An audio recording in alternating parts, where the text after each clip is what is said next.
morning everyone, welcome back to another video.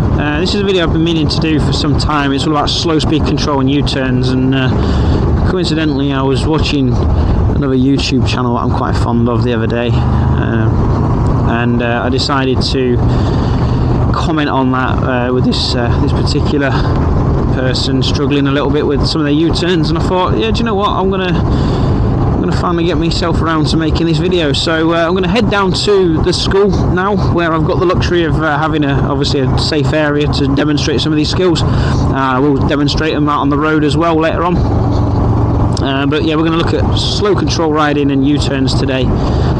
So if you're new to me, by the way, I'm Stevie. I'm a motorcycle instructor from West Yorkshire. I'm a fully DAS qualified instructor, which means I can teach other instructors and obviously teach everything all the way up through from CBT to your full license, both A2 and category A license holders. I'm also qualified through the IAM and ROSPA as an advanced rider, so been doing this a little while. I've been riding motorcycles since I was a child. It's been a passion of mine for many years, riding bikes. As you can see already, demonstrating those slow speed control and how that's helpful. I don't even have to stop, put my feet down or anything like that as we look to negotiate this junction. I'm going to have to stop here though. So yeah, that's a little bit about me. Standard YouTube line, like and subscribe, and that will help me to build more and make more of these videos if they help you to look at your riding and potentially pass your bike test. The first thing that we're going to look at today is U-turns. So the U-turn is a slow control exercise. It's part of the one of the Mod 1 exercises, and it's a good skill to have in your arsenal, so that you can turn around if you ever go in the wrong direction. Now a lot of people will just use a car park or whatever else, but you should be able to turn your bike within the width of the road.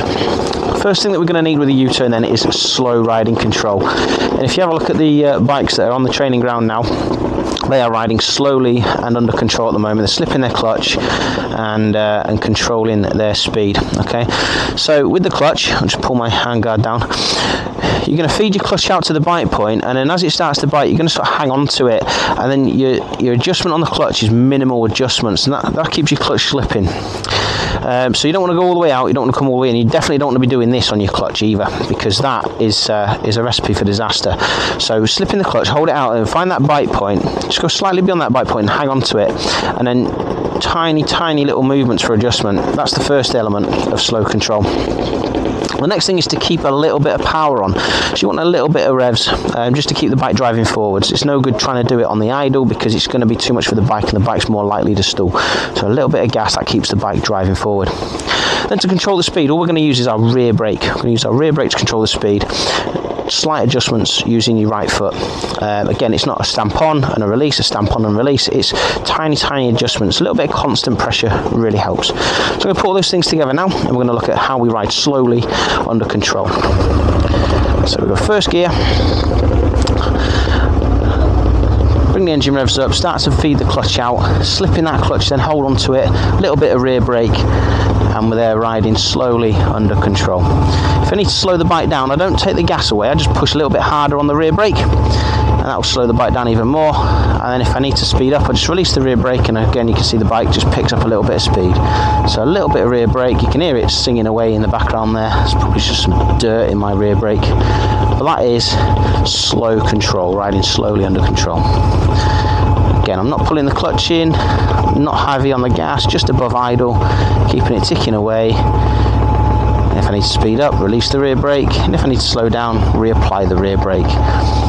When you do that right, you can control the bike at slow speeds. You get a lot more control over the machine. So that's the basic principle of riding slowly under control.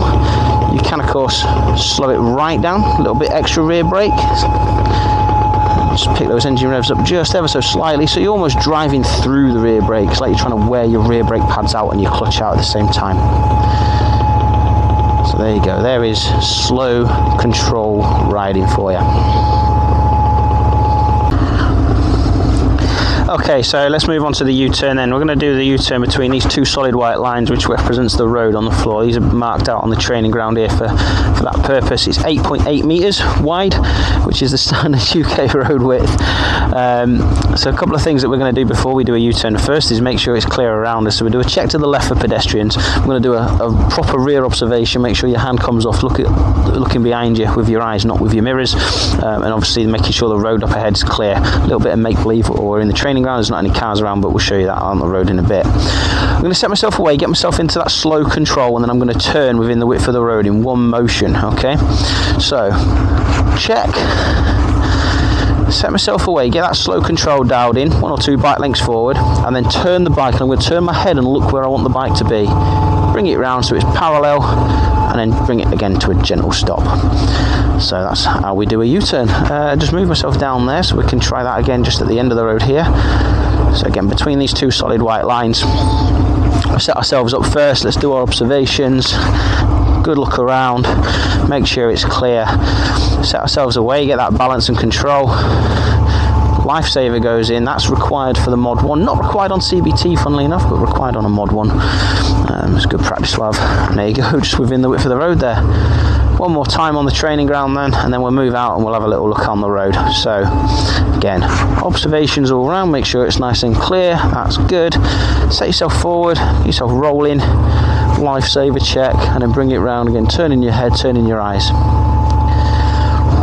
Okay, so now we've done a couple of U-turns. What we're going to look at now is something called counter steering. I've got a lot of comments that I got on my comment on one of the videos was, oh, you should be counter leaning, and there is an element of counter leaning involved. However, what I don't want to do is I don't want to throw my whole body into it, because if I throw my whole body into it, I'm going to throw my weight across the bike, and that's going to cause the bike to fall over.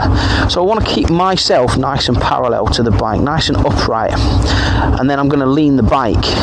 But that's all I'm going to do is lean the bike. Okay, so let's have a look at how counter steering works for slow riding. Get yourself moving under slow control. I just lean the bike slightly, but you can see my body stays upright.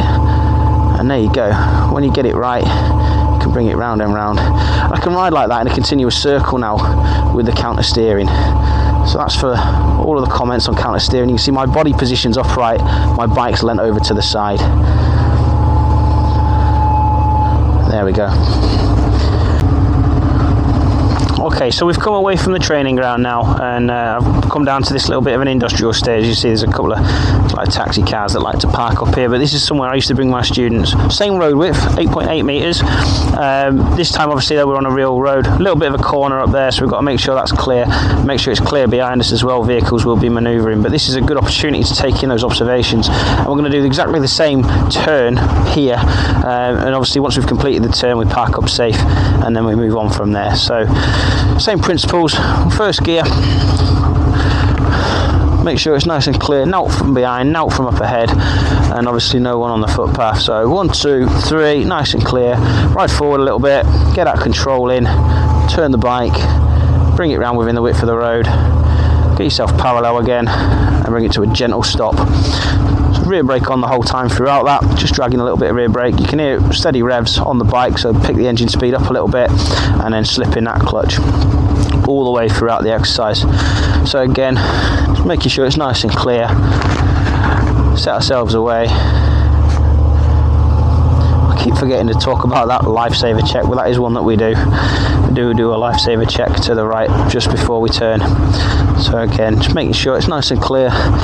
So again, CBT, no lifesaver check, but Mod 1, lifesaver check's a requirement of the exercise. So let's have a good look, good observations, set ourselves away, slow control riding, lifesaver goes in, around we come, looking in the direction of travel, get it back in line, bring it to a gentle stop. Bosh. So there you go. Hope you enjoyed that video, hope that helps, and we'll see you on the next one.